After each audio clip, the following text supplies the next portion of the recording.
If you haven't subscribed yet, hit that button below.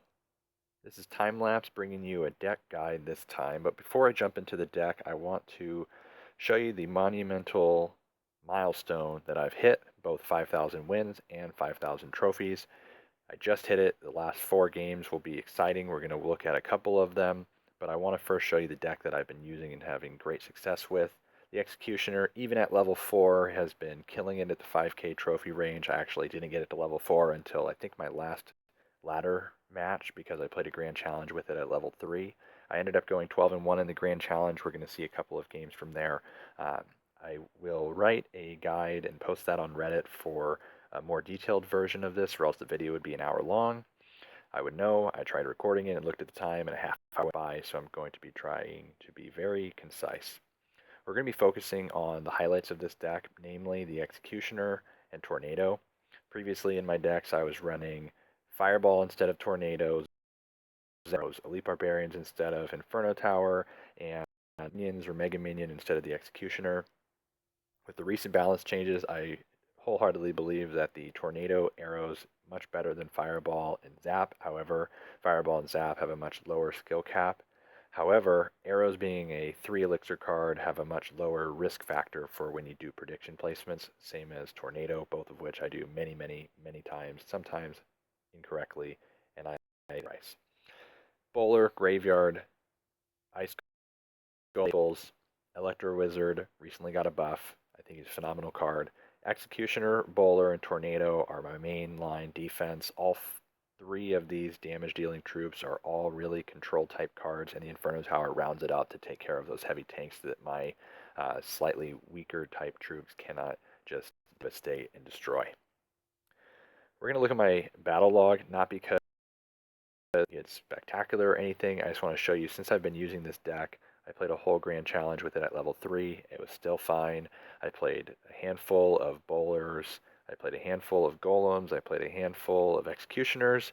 I want to point out that this boss baby guy had about 5 wins with those card levels. I really hope that he made it a lot further because that was just an unfair match, and he is doing something right to be in a grand challenge with 5 wins with those cards. This was a deck that I lost to in the Grand Challenge, Minor Rocket Cycle, very strong deck. But without any further ado, I want to show you the last ladder match that I had. Of course, he had a Royal Giant, and this is the one that brought me over 5,000. Early on, I make some mistakes, and I really think I'm going to lose this match, but I was able to pull it off, and the reason why I was able to pull it off is this deck just shines when it comes to double elixir, and once you start banking that elixir, being able to use your tornado play and usage phenomenally. Right away, Royal Giant, very common opening hand. I think I've seen it many, many times before. I was able to use my Inferno to negate all but 1 shot against that Royal Giant. Didn't get any damage on his tower, but I do have a 1 elixir advantage, so it's equivalent to maybe an Ice Spirit.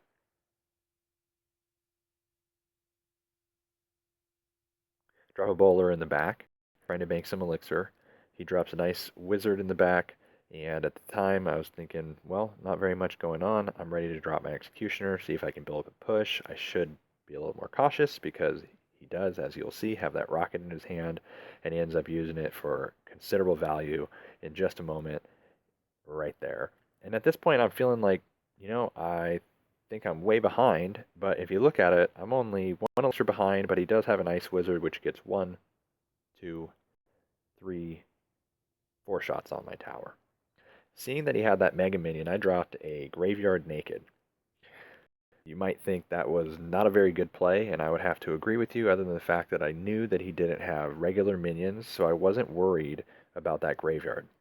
He has a great Ice Wizard placement and then a Zap to reset that Inferno Tower. So things aren't going well, but right here is the first example of dropping that Tornado. And the one thing I didn't really notice the first couple of times I watched it, and you might not unless you rewind it, is that Ice Golem actually gets tornadoed and it keeps him on the other side of the bridge, on the other side of the river. Great piece of tornado tech to use your tornado to draw a troop rather than to the center, back towards the middle from one of the sides of the bridges, but it's before they pull that corner. Remembering again, he doesn't really have troops that are arrowable. I'm not even sure if I've used arrows up until this point, or if I even used them at all in the game.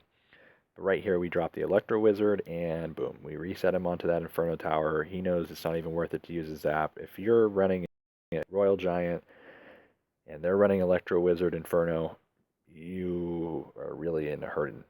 You're not going to have a lot of success with that Zap on top of Royal Giant due to that Electro Wizard resetting the Royal Giant and stunning. Here's a great example of as well as the Axeman. He's targeting that print or that knight, ends up clipping the tower. Not much time left. This guy knows he doesn't have enough elixir nor enough time to take everything out. Taking him a little bit of time to cycle to the rocket. No zap in hand. I've got an Electro Wizard, and that was a good game. So at the very beginning, I thought I was going to lose. I was way behind, but that lucky axe, man, that tornado really helped. All right, we're going to play a game where we see a golem. Golem Pump is one of my least favorite decks to play when I don't have an Inferno in my deck. It's very easy to this deck if you don't have Inferno. It's a very strong deck that I see. This is actually the last win for the Grand Challenge. Both of us are cautious. We both have 11 wins. We're not wanting to make any mistakes. I say, you know what, I'm going for it. Drop an Ice Golem. I see his Ice Golem being on the left side of the tower, so I drop my Graveyard knowing that his Ice Golem is going to do little to nothing. Because I'm not worried about that, I Tornado in, pop goes a Weasel, do a little bit of damage to that Ice Golem, which was not planned, and he drops his Golem in the back. So at this point, I'm behind an Elixir, but I'm not worried because I do have that Inferno. I've always save it until I see their main threat that's at least 5 elixir or higher. I try to never use it in have to against a hog cycle. If I find out they're playing a hog cycle, I Inferno on the hog and take the -1 trade. I was lucky that he wasn't running Graveyard. I was lucky that he didn't drop his Elite Barbarians in the opposite lane. Both really devastated me in this game. I think it was a misplayed play pump right there, but later you'll see that he was able to get value out of it because he's got 1 pump on the ground. He drops a Mega Minion. I have my Axeman over here going to town on this Mega Minion. Now it's going to town on the Ice Golem. Right here, whether you think it's luck or skill, it was just bad timing on his part. He drops his, and I get that Tornado. Here we go with the Ice Golem. Well played. I mistimed it. I didn't realize they were going to times, and I wasn't able to pull both of them. He got 1 shot off. And this is really starting to feel like this is game over. I give him a little cry face knowing, you know, I think I'm screwed. He's got 2 pumps on the ground. I've got an elixir disadvantage. Almost everything that you wouldn't want going into double elixir time, but this is where this deck excels. He's overflowing on elixir. He places his golem towards the front. He knows he's going to get a strong push going. I drop my Inferno, and this is where he made a mistake. He should have rather dropped those minions rather than the poison. He didn't. He thought he was going to get out of the poison, and here's why. Didn't realize I was going to kite Tornado to get all that value back. He drops another poison because he's just going his way, and now we're about even on elixir. There's not enough time for that to give him that much more value. I know the minions are coming, so we do the prediction arrows, knock them out. Things look to be going my way. He gets a zap off. He's really low in elixir. He was able to save that tower, but because he doesn't have zap anymore, I'm able to deal with his threat. Again, trying to just slow things down, cycle to my bowler, and you know it's coming. Here we go, Tornado. We're going to get all those troops away from me, keep my bowler alive, do some damage to all the damage dealers. One of the Mega Minions goes down. The next goes down. The Ice Golem, almost down. Mega Minion gets a shot, Ice Golem down. And here we go again. We're going to drop that. Take out the Golem. Didn't have enough elixir to throw off the arrows. I should have probably just thrown off arrows and dealt with the Golem afterwards. Accidentally King Tower, so now I know I can't play any more graveyards.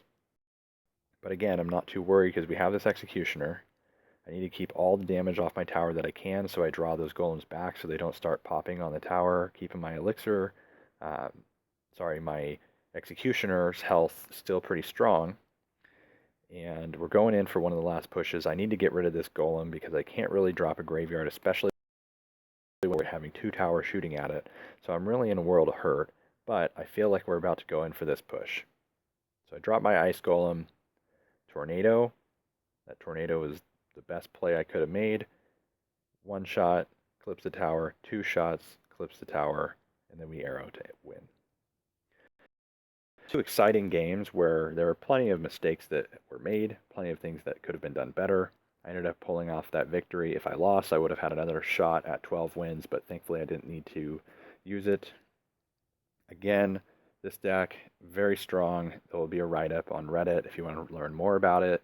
Be sure to subscribe and like.